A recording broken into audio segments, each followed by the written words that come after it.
5টা বিমান, 14 জন পাইলট উড়ে গিয়েছিল আকাশে, কিন্তু আর কখনো ফিরে আসেনি। শেষবার তারা বলেছিল, আমরা কোথায় আছি ঠিক বুঝতে পারছি না। এই ঘটনাটি ঘটেছিল বারমুডা ট্রায়াঙ্গেলে, যেখানে বহু জাহাজ আর বিমান রহস্যজনকভাবে হারিয়ে যায়। আজ আমরা জানব ফ্লাইট 19-এর সেই ভয়ঙ্কর রহস্যময় ঘটনার পুরো গল্প। ঠিক 5ই ডিসেম্বর 1945 সাল, সময় দুপুরবেলা। ফ্লোরিডার নেভাল এয়ার স্টেশন থেকে আমেরিকা নৌবাহিনীর 5টি টিবিএম অ্যাভেঞ্জার বিমান উড়ে যায়। এই মিশনে ছিল মোট 14 জন পাইলট। তাদের মধ্যে বেশ কয়েকজন নতুন ছিল, কিন্তু তাদের লিডার ছিলেন খুবই অভিজ্ঞ। তার নাম লেফটেন্যান্ট চার্লস টেলর। তিনি বহুবার এই রুটে উড়িয়েছেন।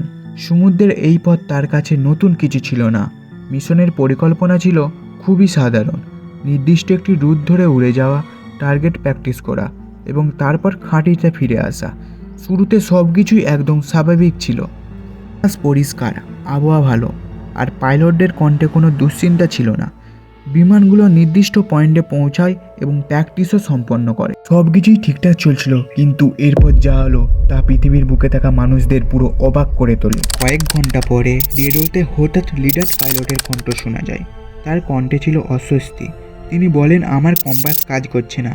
প্রথমে এটা খুব বড় কোনো সমস্যা মনে হয়নি, কিন্তু কিছুক্ষণ পর আরেকজন পাইলট বলে, আমারটাও ঠিকমতো কাজ করছে না। এরপর এক এক করে সব পাইলট একই কথা বলতে শুরু করে। সবগুলো বিমানের কম্পাস একসাথে বিকল হয়ে যাওয়া, এটা ছিল খুব অস্বাভাবিক। এমন ঘটনা খুবই বিরল। সমুদ্রের উপরে উঠতে থাকলে দিক নির্ধারণ করা খুব কঠিন, কারণ চারদিকে একই দৃশ্য, শুধু অসীম নীল পানি। কম্পাস ছাড়া পথ খুঁজে পাওয়া প্রায় অসম্ভব। পাইলটরা ধীরে ধীরে বিভ্রান্ত হয়ে পড়ে। তারা ঠিক কোথায় আছে ঠিক বুঝতে পারছে না।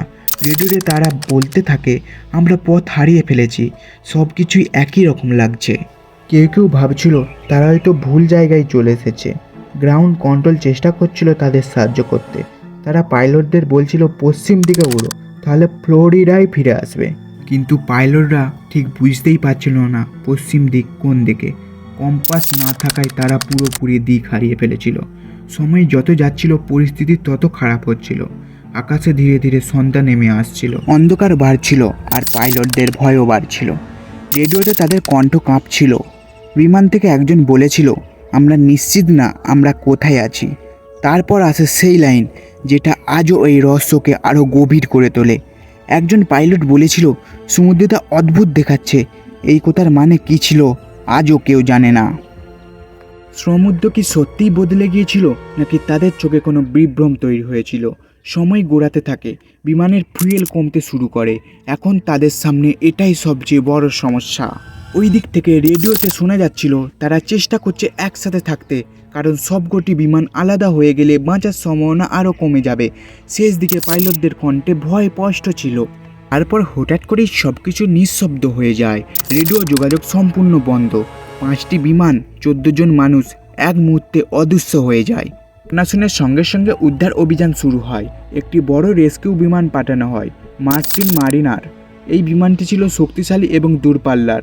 তাদের কাজ ছিল ফ্লাইট 19কে খুঁজে বের করা, কিন্তু অবিশ্বাস্যভাবে এই রেস্কিউ বিমানটিও কিছুক্ষণের মধ্যে নিখোঁজ হয়ে যায়।